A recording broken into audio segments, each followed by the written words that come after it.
É muito legal editar esse vídeo. Coitada. Coitada de Coitada. Horas e horas editando. Vai pensar essa Recado Pipoca Musical e hoje eu tô aqui com uma convidada muito especial. Oi, aqui é a Maíra do All About The Book. A outra é mega viciada em Neil Gaiman. E a gente hoje vai falar de Neil Gaiman. Óbvio. Tem outro assunto, né? Então, como você já viu aí no título, esse é o primeiro vídeo do projeto Land Sandman, onde a gente vai discutir o primeiro arco da série Prelúdios e Noturnos, que é das edições 1 a 8. Olha, veja por sua própria conta e risco, porque spoiler vai ter, mas Sandman não é questão de ter spoiler ou não. Você pode saber o final, mas sinceramente isso não importa. É, importante é a jornada, as coisas que a gente aprende com ele no meio do caminho. Acho que isso é o mais importante, então assim, fica desapegado, tá? O Sonho do Justo é a primeira história e começa em 1916 e mostra como Roderick Burgess decide capturar a morte, só que alguma coisa dá errado e ele acaba capturando o sonho. Como resultado dessa captura, o mundo todo é cometido meio que por uma doença do sono, assim. Quem tá dormindo não acorda, fica preso num sonho eterno. Quem tá acordado às vezes não consegue dormir. Se aplica de formas diferentes pras pessoas. Né? Isso. E é legal trazer isso pra nossa realidade, analisar por quanto tempo o sonho ficou preso. Ele ficou preso por 70 anos. 72 anos. Então foi de 1916 até 88, que é quando a história começa realmente. E é bacana trazer isso porque a gente observa que realmente foi um século maldito, né? Que as pessoas não sonhavam mais, as pessoas não tinham mais sonhos. Teve a Primeira Guerra Mundial, teve a Segunda, Quebra da Bolsa, Guerra Fria, então as pessoas realmente estavam nessa coisa de desesperança total. Exato, isso era reflexo de um sonho preso em algum lugar. Isso é genial. Isso é muito legal. Muito maravilhoso. Aí ao longo desses 72 anos vão acontecendo várias coisas ali, as gerações se passam, né? A pessoa que prendeu o sonho já não é mais a mesma, já tá o filho dele lá cuidando, né? Da cela dele. E aí o sonho consegue fugir, retorna pro mundo. Só que aí quando ele foi puxado pra cela dele, pra dentro da nossa realidade, vieram junto com ele objetos de poder dele. Objetos de poder dele que ele usa pra fazer o trabalho dele de sonho, né? Só que nesses 70 anos da prisão dele, esses elementos se perderam. O arco vai falar disso, que é ele em busca desses artefatos dele. Então em Anfitriões Imperfeitos aparece ele indo atrás desses objetos, na verdade, de querer saber onde que eles estão, só que ele não sabe por onde começar. Então ele vai falar com quem? Com bruxas! Ele tem direito a 3 perguntas, 3 respostas. É muito bacana isso também, porque são 3 bruxas, mas na verdade é uma só. Isso tudo é uma referência à mitologia, tem mitologia matriarcal, né? As 3 faces dela, né, seria a donzela, a mãe, e aqui no em português tá velha encarquilhada. Tipo, seria a sábia, né? Mas tudo bem, ficamos com velha encarquilhada. Podem até perceber que isso já foi usado em vários outros livros dele. Um deles é Oceano no Fim do Caminho, que a gente tem ali a Letty Hempstock e a família dela. É a Letty donzela, a versão da Letty mãe, a versão... É da avó, né? Da avó, a sábia, né? Elas são tanto 3 em uma só que no quadrinho ele mostra, né, a movimentação delas, uma continuando o movimento da outra. Até no Oceano no Fim do Caminho isso também é representado como a lua, que isso é da mitologia celta, também né? é da Tríplice. mitologia. Então a donzela é a lua crescente, a mãe é a lua cheia e a anciã é a lua minguante. Minguante. A gente tá citando só a mitologia celta, mas isso se repete em várias outras mitologias. Todas elas vão ter em algum momento essas 3 fases da vida. Quando você é novo, quando você atinge adulto, a maturidade, né? E quando você tá ficando encarquilhado. Exatamente. E essas 3 ajudam então o sonho a identificar previamente onde tá cada objeto, porque elas não dão a resposta, né? E elas comentam, né, que esses 3 objetos estão perdidos por aí. O primeiro deles, que é a algibeira dele, da última vez que foi visto aí, tinha passado por Constantine. A algibeira é um saquinho de areia. Um saquinho de areia do Sandman, né? Que na verdade é o nosso... Como é que é o nome? João... Remela.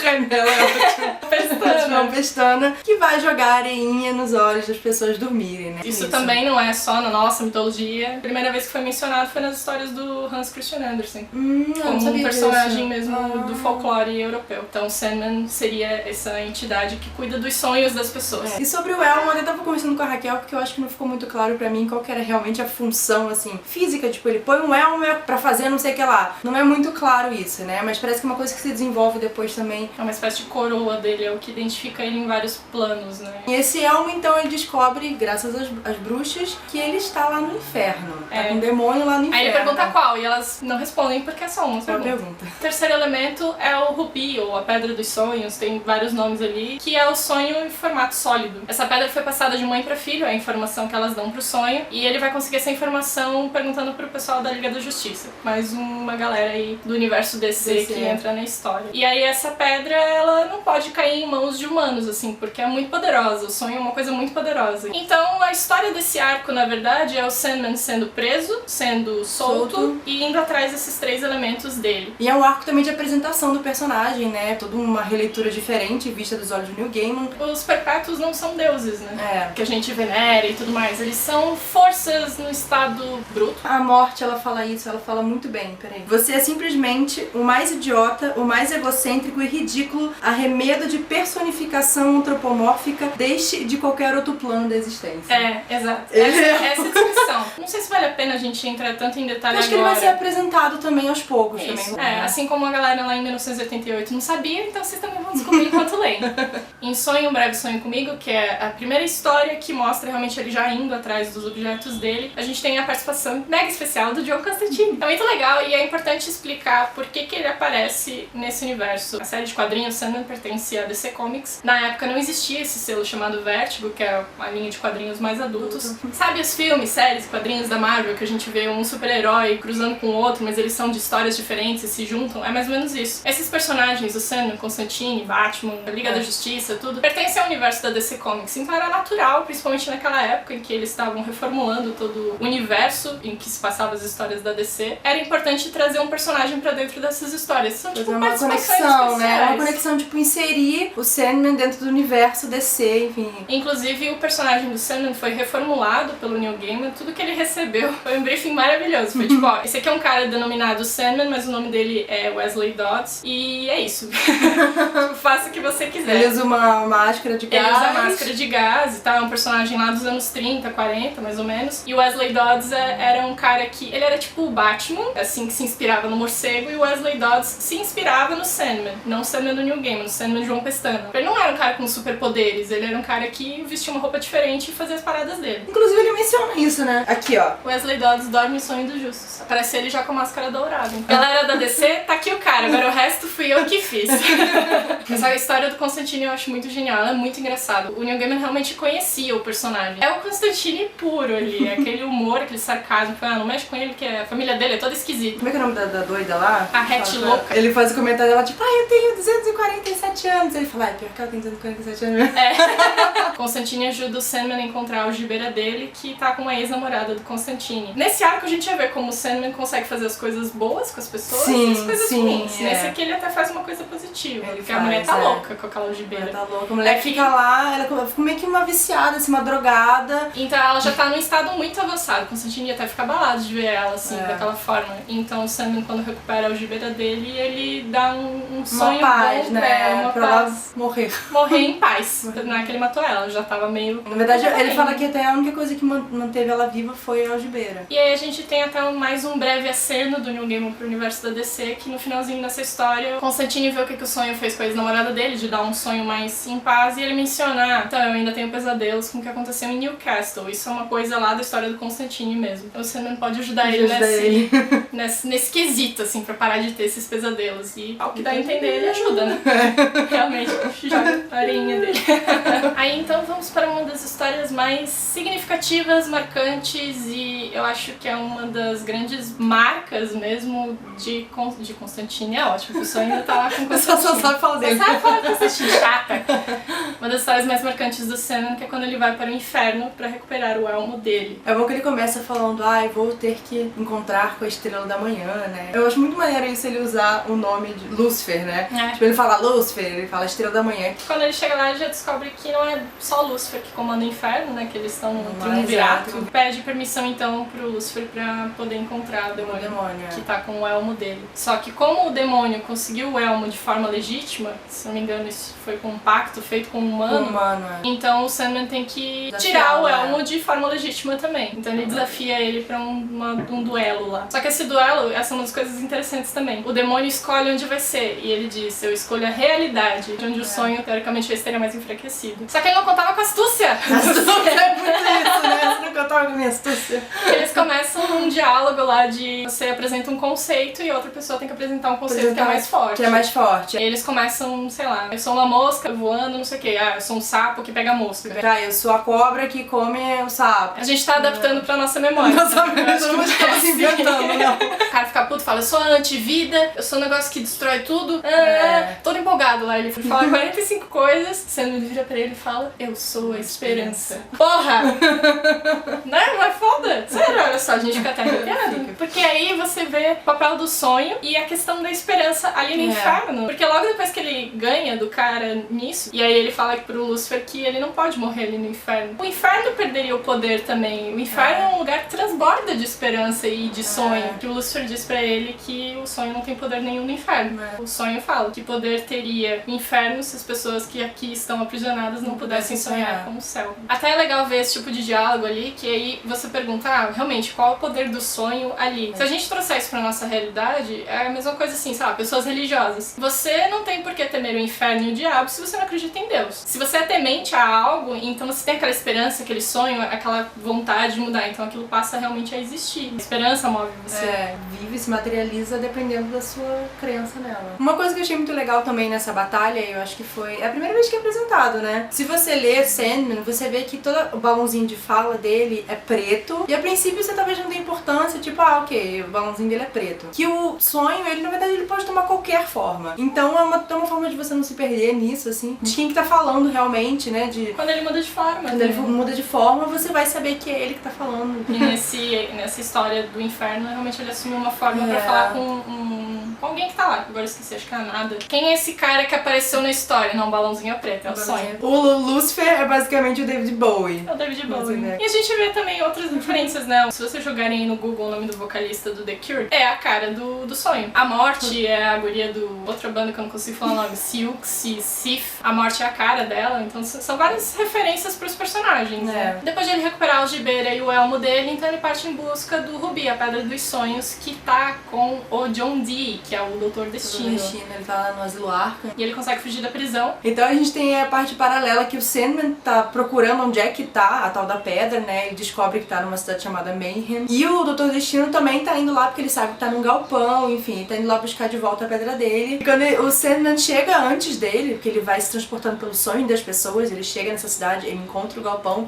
e aí ele vai pegar a tal da pedra e dá ruim. Dá ruim, que a pedra não obedeceu ele. O Doutor Destino chega lá, minha pedrinha, minha amiga, minha querida, põe e sai e deixa o Sandman lá desmaiado. Sandman tá desmaiado. Aí começa a história mais sinistra. Inclusive, eu lembro de ter visto em alguma entrevista que o Gaiman mencionou que quando essa história saiu, muita gente parou de ler Sandman. E essa história 6, eu acho, 5, 6, alguma coisa assim. E só retornou, abre aspas, quando percebeu que o ambiente era completamente seguro. Nessa história, o John Dee tá num restaurante 24 horas e a história acompanha praticamente o período de 24 horas, né? Dentro, né? Dentro desse restaurante. Ele com a pedra atormentando todo mundo, porque ele percebe a história de cada um. Tem uma escritora, tem outra lá que brigou com a namorada, que tá meio chateada. E aí durante o dia que ele vai atormentando essa galera, as horas vão passando, a coisa vai ficando mais intensa, tensa também, eu diria. Cada hora ele vai meio que revelando uma coisa. Agora é a hora da diversão, agora é a hora de contar um segredo sujo. Tinha uma menina lá, por exemplo, que ficava empolgadona quando tava com um cadáver. Essa história, em particular, ela só mostra o poder da pedra nas mãos erradas, modificada e tudo mais, só que tocando terror com a galera, sabe? E a gente parte pra última história, que quando os dois se encontram pra duelar pelo Rubi. E aí o Sam faz mais uma sacadinha que ela vai... Não contava com a minha astúcia? Não contava com a minha astúcia. Ele é muito chapolin, né? Aí ele leva o John Dee pro campo dos sonhos e os dois duelam ali. O Sam, ele vai criando situações, né? O John Dee começa se achando meio César, meio dono de tudo e máximo, e aí ele vai meio terrorizando ele. É bacana, justamente porque a gente tem uma coisa que sinceramente eu não esperava. Eu achava que ele ia recuperar a pedra, e o que acontece é que destrói a pedra. Ferrou, você não vai morrer. Você não fica mais forte porque... A pedra é feita dele, né? Sonho sólido, né? Então libertou todo o poder que ele tinha colocado dele ali dentro. E é muito legal que ele mostra, tipo, ele fica gigante, assim, ele pega o outro na mão. Tipo, eu consegui, acabei com ele, ele tá tipo na mãozinha. Aí você pensa, agora ele vai ferrar com o cara. Ele devolve pro asilo Arkham. E nessa história também do John Dee, a gente tem mais um vislumbre de um personagem que volta a aparecer mais pra frente, que é o Destino. É o irmão mais velho, se eu não me engano, do Sandman. O primeiro, né?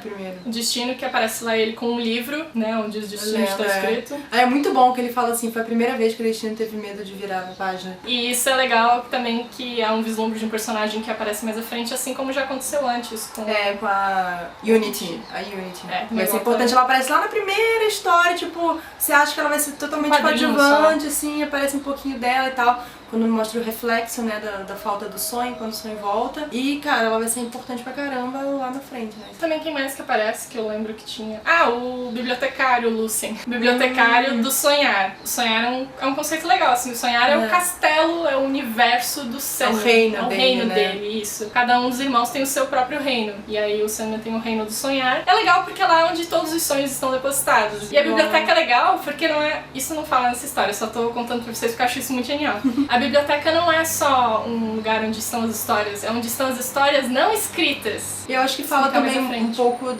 talvez da maneira como o Neil Gaiman vê a coisa de contar histórias, né? Que é aquela coisa que tá lá dentro da sua imaginação. Aí a gente tem a última história desse arco, que é O Som de Suas Asas, e tem o Sandman lá, chateado, jogando pão pros pombos. E ó vida, ó céus, ele tá lá todo triste. É nessa historinha que tem uma das imagens mais icônicas de Sandman, que é quando ele tá lá sentado e aparece a morte, né? E aí ele começa a se lamentar pra ela, falando... Ela fica só observando. Ela fica só assim, só vendo. E ele começa a lamentar, falando que ele ficou preso 70 anos, aí ele saiu de lá querendo se vingar, e depois ele se vingou e conseguiu. Aí ele tinha um outro propósito, que era conseguir os artefatos dele. Passou por tudo aquilo, foi no inferno, fez o escambau. Viveu uma vida inteira. Fez tudo aquilo e agora estou tão vazio, sem propósito. E aí vem a morte e fala, já terminou? Aí ele, dela. Cara, eu imagino ela, tipo, berrando com ele, jogando... Ela arremessa o pão que ele tá jogando. Fica puta com ele. Ela joga na cara dele, tipo... Não deu notícias, fica todo esse tempo preso. De ter pedido ajuda, sentindo sim. peninha de si mesmo, porque seu joguinho acabou e você não teve culhões pra procurar outro, gente, ela é maravilhosa. E ela tá aqui, ó, jogando as paradas na cabeça dele. Tá, ela dá esse esporro nele. Ela é a irmã mais velha, ela é uma das irmãs mais velhas do sonho. E é legal também você parar pra pensar no significado de cada coisa na vida, então, tipo, a morte é a irmã mais velha do sonho. Reflitam sobre isso. E ela é uma personagem maravilhosa, ela é apaixonante, porque você espera, você tá acostumado a ver a morte sempre de capuz. Coisa mórbida, né? Uma coisa triste. E aí você vê que a morte, ela é uma personagem. Mas ela é toda cheia de motivos. energia, de vida. E a gente tem pouco da história dela aqui ainda, mas a gente vê que daí ela puxa o Sandman pra acompanhar ela num dia normal de trabalho. As pessoas têm receio da morte, ela até fala pra ele, né? Poxa, ninguém quer vir pro meu reino. Pro teu elas entram todo dia à noite sem nem olhar pro lado. Mesmo que as pessoas tragam pesadelos, elas entram no teu reino. No meu não, é sempre aquela resistência. E é interessante também que aí o sonho começa a refletir sobre por que as pessoas têm medo dela, sabe? É uma perspectiva que você tem diferente da morte, né? Quando você pensa nela dessa forma, assim, com o olhar do sonho também, é muito maneiro. E ela sempre aparece nesses momentos em que o sonho tá meio boladão, ela tipo, é uma mais velha legal, sabe? Ver o papel dela, ela executando o papel dela, por mais triste que seja, sabe? Tipo, tirar a vida de uma pessoa, mas ela faz o papel dela, ela sabe que aquela é a tarefa dela. Que é importante, isso é interessante pra entender os perpétuos, porque eles estão amarrados no conceito deles. Tipo, ele é o sonho, ela é a morte. Embora também ao longo da história a gente vê que eles conseguem trabalhar com conceitos opostos, morte, vida, sonho, realidade e tal. Mas mesmo assim, você vê que eles estão amarrados naquela função. Então a função dela é essa, levar a galera. Mas tipo, é o papel dela, é a forma como ela conduz. E o sonho então se inspira nisso. Isso tudo foi uma mitologia toda criada pelo Neil Gaiman quando ele resolveu dar uma repaginada no personagem. Então transformou, cara, uma coisa que tipo era pra ser um super-herói combatendo crime, uma coisa tipo, cara, vou pensar no sentido da vida. É por isso que eu volto a repetir, assim, não importa spoiler, sabe? Não é o fim das 75 edições que importa, aquilo é só fecha. O que importa realmente é tudo que o personagem evolui ou não evolui durante a história, tudo que ele passa e todas As essas mensagens, discussões. discussões. É uma forma de você discutir a vida através de um quadrinho, sabe? Sempre foi a minha percepção. É muito, muito legal. Acho que é isso. Babamos bastante. Babamos bastante. E pra fechar, eu acho a história favorita, assim, realmente, sabe? Qual é a história favorita desse primeiro arco? Vocês podem responder nos comentários, eu vou perguntar pra Maíra também.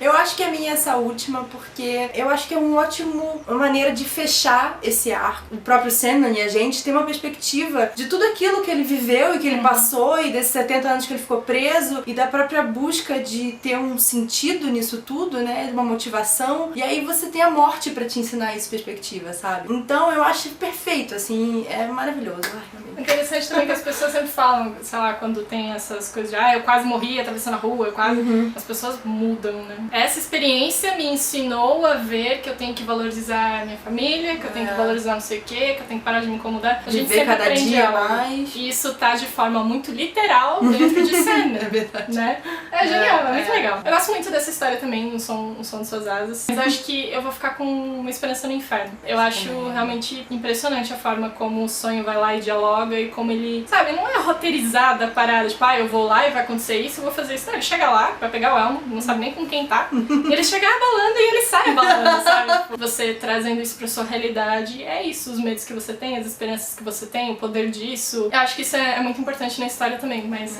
um som de suas asas é maravilhoso. Fecha bem o arco, como você falou. Então é isso, pessoal. Espero mesmo que vocês tenham gostado da discussão desse primeiro arco. O vídeo ficou extenso, vai ser extenso mesmo, porque tem muita coisa pra falar, ainda bem que os arcos são pequenos. A ideia é discutir mesmo, né? A gente conversar, trocar, então... Queria que vocês deixassem aí nos comentários as impressões de vocês a respeito desse primeiro arco, dessas edições em particular. Eu vou deixar também o link da discussão fixa lá no grupo da Maíra, do All About Gaiman, que foi do projeto de leitura que tu fez, né? Do All About Gaiman. E o grupo persistiu. Persistiu, ficou lá. A intenção realmente é fazer vocês discutirem a respeito da história enquanto estão lendo, fazer um grande clube do livro, então esse é o projeto Lendo Sandman.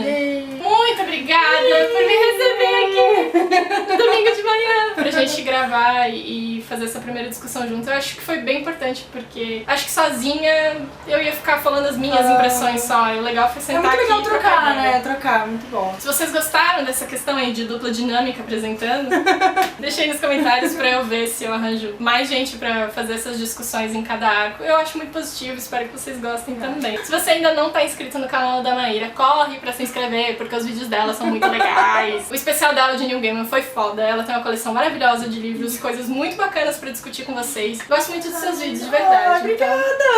Então, não poderia escolher outra pessoa pra falar do primeiro arco de cenas da fosse Maíra. Acessem as redes da Maíra, eu vou deixar todos os links na descrição do vídeo, e aqui em algum lugar em cima vai estar o link de inscrição do canal dela. E eu acho que é isso. Acho que é isso. Acabou? Até a próxima. Até a Vamos torcer pra até a próxima. Isso aí, tá bom?